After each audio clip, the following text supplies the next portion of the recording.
रेत से बुत न बना ऐ मेरे अच्छे फनकार, एक लम्हे को ठहर मैं तुझे पत्थर ला दूं। मैं तेरे सामने अंबार लगा दूं, लेकिन कौन से रंग का पत्थर तेरे काम आएगा।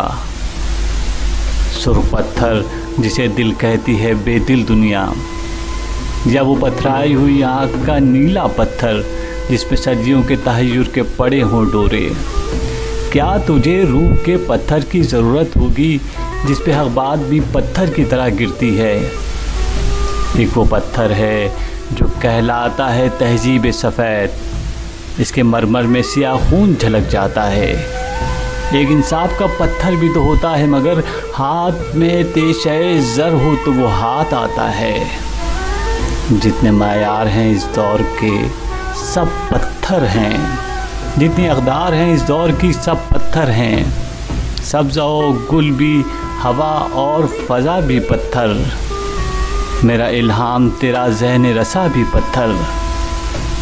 इस ज़माने में तो हर फ़न का निशां पत्थर है। हाथ पत्थर हैं तेरे, मेरी ज़ुबां पत्थर है। रेत से बुत न बना ऐ मेरे अच्छे फ़नकार।